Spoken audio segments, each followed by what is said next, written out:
안녕하세요. 김성겸 목사입니다. 산돌 성경 읽기에 오신 여러분 환영합니다. 오늘은 민수기 28장에서 30장까지의 내용 살펴보도록 하겠습니다. 민수기 28장과 29절에는 성일과 절기에 하나님께 드려질 번제와 속죄제에 대한 자세한 설명이 기록되어 있습니다. 출애굽기 29장과 레위기 23장 내용을 기본으로 하고 있는데요. 민수기가 가지고 있는 차이점은 여기서는 개인 제사나 기타 예배에 대한 내용은 생략하고 이스라엘 공동체 전체가 하나님께 드릴 번제와 속죄제에 대한 규정만 소개하고 있습니다. 그리고 민수기 28장, 29장을 읽으면서 각 성일과 절기가 다 다양하고 그 배경과 의미가 다르지만 공통적으로 번제와 속죄제가 기본이라는 것을 알 수 있는데요.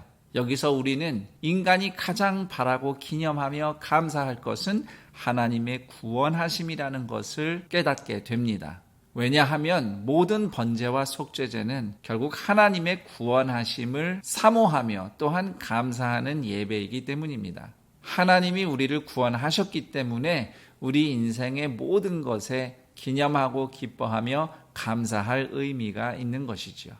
민수기 30장에는 서원과 관련된 규례, 특별히 여성의 서원에 대한 내용이 담겨 있습니다. 여성도 남성처럼 똑같이 서원할 자유가 있습니다. 대신 그 서원에 대한 책임은 가장에게 있다는 것이 민수기 30장의 핵심입니다. 그래서 민수기 30장의 내용의 대부분은 혹시 여성이 경솔하게 서원을 한 경우 가장이 그 서약을 처음 듣는 날에 바로 가부를 결정할 수 있다. 여기에 집중되어 있습니다. 가장이 별말 없으면 서원대로 이행을 하면 되고요. 만약에 그날 가장이 이건 좀 경솔한 것 같아 해서 서원을 취소해도 하나님이 그에 대해서 문제 삼지 않으신다는 것입니다. 반면에 가장의 경우는 누구도 그의 서원을 취소해 줄 사람이 없기 때문에 아주 신중하게 서원을 해야 되겠습니다. 그런데 남편이 없는 경우가 있어요. 9절에 기록된 것처럼 과부거나 또는 이혼 당한 여자. 자, 여기서 왜 이혼을 한 여자가 아니라 당한 여자냐? 고대에는 여자가 주체가 돼서 이혼을 하는 경우가 없습니다. 남자가 이혼을 하죠. 그래서 대체로 이혼을 당하게 되는 거죠. 어쨌든 이런 경우에는 본인의 서원은 본인이 책임져야 되는 겁니다. 정리를 좀 해보자면 서원에 대한 규례가 주는 교훈은 하나님을 경외함으로 신중하게 서원하라는 것이죠. 때때로 사람은 잘못된 동기 또는 어떤 순간적인 감정에 휩싸여서 함부로 서원하는 경우가 있습니다.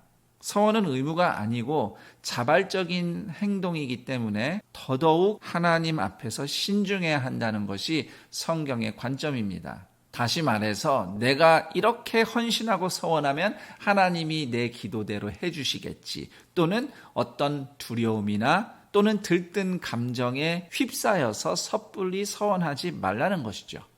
그 대표적인 예가 사사기 11장의 입다의 서원이 되겠습니다. 만일 내가 전투에서 승리하고 돌아오면 나를 맞이하러 나오는 첫 번째 생명을 하나님께 제물로 드리겠습니다. 입다가 이런 서원을 하는데요. 이거 미친 소리입니다. 입다를 처음 맞이하러 나올 생명이 사람인지 동물인지도 모르는데 하나님은 사람, 인신, 제물 안 받으세요? 그리고 동물이라도요, 아무거나 하나님께 바치면 안 됩니다. 그런데 뭘 알고 그냥 무조건 바치겠다고 이런 서원을 합니까? 이런 입다의 서원은 사실 우상숭배 관습에 찌들어 있는 경솔한 서원이라고 말할 수 있겠어요. 그랬더니 그 결과 입다의 무남동녀 외동딸이 자기를 처음으로 맞이하러 나온 겁니다. 어떻게 합니까? 서원했으니까 딸을 바친 거죠. 사사기 11장에서는 하나님께서 입다의 서원에 대해서 침묵하십니다. 이래라 저래라 말씀하지 않으십니다. 하지만 입다는 서원한 게 있으니 이행을 하죠. 하나님께 약속했으니까 할 수 없지, 해야지, 이렇게 생각하기 쉬운데 저는 이게 잘못됐다고 생각합니다.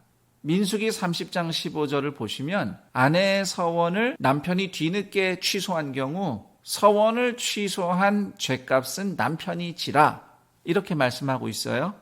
자, 이 말씀을 참고해 볼 때 서원을 취소하면 그 취소한 죗값을 받으면 되는 겁니다. 입다가 서원한 대로 딸을 바치는 기막힌 일을 저지를 게 아니라 자기 죄를 인정하고 서원을 취소하고 딸을 희생시키지 말고 자기가 하나님께 벌을 받는 게 마땅했던 것이지요. 이처럼 인간의 빈약하고 불완전한 서원과 달리 하나님의 약속이 얼마나 진실하고 신실한지 또한 우리는 생각해 보게 됩니다. 하나님의 약속에는 거짓도 없고 경솔함도 취소도 없습니다.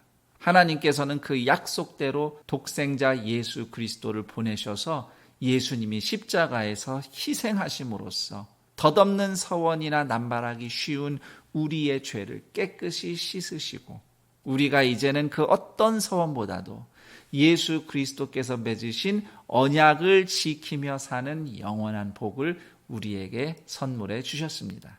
자, 여기까지 민수기 28장에서 30장까지의 내용 살펴봤습니다. 그럼 전 여기서 인사드리고 내일 그 다음 내용과 함께 여러분 다시 찾아뵙겠습니다. 감사합니다.